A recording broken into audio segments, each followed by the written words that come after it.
The Descendant, 1938. Writing on what my doctor tells me is my deathbed, my most hideous fear is that the man is wrong. I suppose I shall seem to be buried next week, but, in London there is a man who screams when the church bells ring. He lives all alone with his streaked cat in Gray's Inn, and people call him harmlessly mad. His room is filled with books of the tamest and most puerile kind, and hour after hour he tries to lose himself in their feeble pages. All he seeks from life is not to think. For some reason thought is very horrible to him, and anything which stirs the imagination he flees as a plague. He is very thin and gray and wrinkled, but there are those who declare he is not nearly so old as he looks. Fear has its grisly claws upon him, and a sound will make him start with staring eyes and sweat-beaded forehead. Friends and companions he shuns, for he wishes to answer no questions. Those who once knew him as scholar and aesthete say it is very pitiful to see him now. He, fantastic figment of madness in frantic whispers, lest his friend be not quick to burn the accursed book and give wide scattering to its ashes. There must, Lord Northam whispered, have been something wrong at the start, but it would never have come to a head if he had not explored too far. He was the 19th Baron of a line whose beginnings went uncomfortably far back into the past, unbelievably far, if vague tradition could be heeded, for there were family tales of a descent from pre-Saxon times, when a certain Lunaeus Gabinius Capito, military tribune in the 3rd Augustan Legion then stationed at Lindum in Roman Britain, had been summarily expelled from his command for participation in certain rites unconnected with any known religion. Gabinius had, the rumor ran, come upon a cliffside cavern where strange folk met together and made the elder sign in the dark. Strange folk whom the Britons knew not save in fear, and who were the last to survive from a great land in the west that had sunk, leaving only the islands with the roths and circles and shrines of which Stonehenge was the greatest.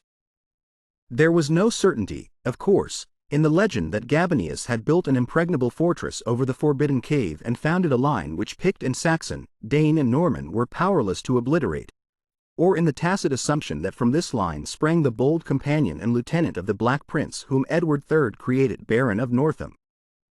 These things were not certain, yet they were often told, and in truth the stonework of Northam Keep did look alarmingly like the masonry of Hadrian's Wall.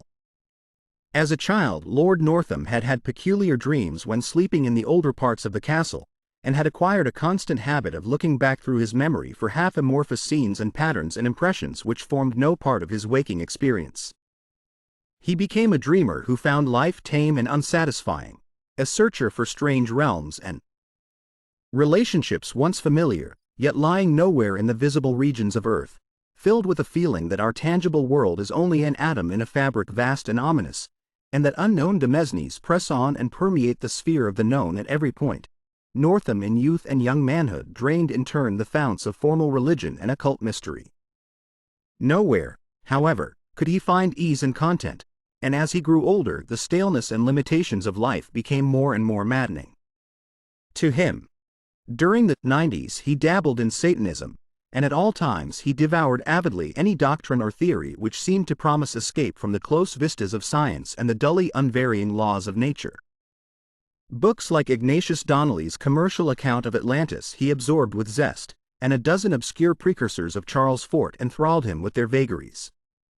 He would travel leagues to follow up a furtive village tale of abnormal wonder, and once went into the desert of Araby to seek a nameless city of faint report, which no man has ever beheld.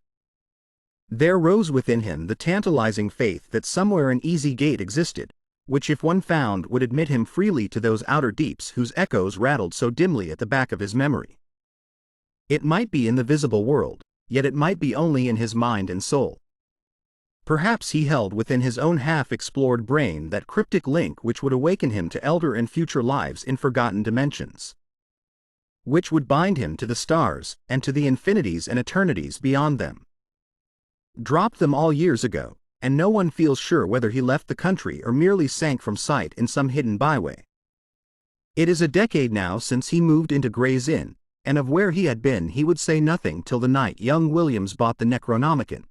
Williams was a dreamer, and only 23, and when he moved into the ancient house he felt a strangeness and a breath of cosmic wind about the grey wizened man in the next room. He forced his friendship where old friends dared not force theirs, and marveled at the fright that sat upon this gaunt, haggard watcher and listener. For that the man always watched and listened no one could doubt.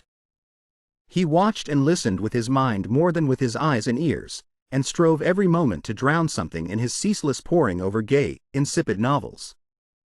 And when the church bells rang he would stop his ears and scream, and the grey cat that dwelt with him would howl in unison till the last peal died reverberantly away, but try as Williams would, he could not make his neighbor speak of anything profound or hidden. The old man would not live up to his aspect and manner, but would feign a smile and a light tone and prattle feverishly and frantically of cheerful trifles, his voice every moment rising and thickening till at last it would split in a piping and incoherent falsetto. That his learning was deep and thorough, his most trivial remarks made abundantly clear, and Williams was not surprised to hear that he had been to Harrow and Oxford.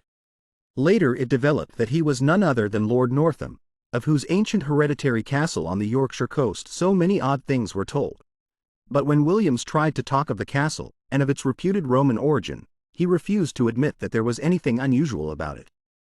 He even tittered shrilly when the subject of the supposed under-crypts, hewn out of the solid crag that frowns on the North Sea, was brought up. So matters went till that night when Williams brought home the infamous Necronomicon of the mad Arab Abdul al-Hazred. He had known of the dreaded volume since his 16th year, when his dawning love of the bizarre had led him to ask queer questions of a bent old bookseller in Chandos Street, and he had always wondered why men paled when they spoke of it. The old bookseller had told him that only 5 copies were known to have survived the shocked edicts of the priests and lawgivers against it, and that all of these were locked up with frightened care by custodians who had ventured to begin a reading of the hateful black letter. But now, at last, he had not only found an accessible copy but had made it his own at a ludicrously low figure. It was at a Jew's shop in the squalid precincts of Clare Market, where he had often bought strange things before, and he almost fancied the gnarled old Levite smiled amidst tangles of beard as the great discovery was made. The bulky leather cover with the brass clasp had been so prominently visible, and the price was so absurdly slight. The one glimpse he had had of the title was enough to send him into transports, and some of the diagrams set in the vague Latin text excited the tensest and most disquieting recollections in his brain.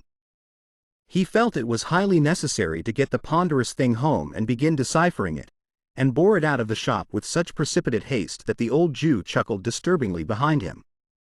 But when at last it was safe in his room he found the combination of black letter and debased idiom too much for his powers as a linguist, and reluctantly called on his strange, frightened friend for help with the twisted, mediaeval Latin.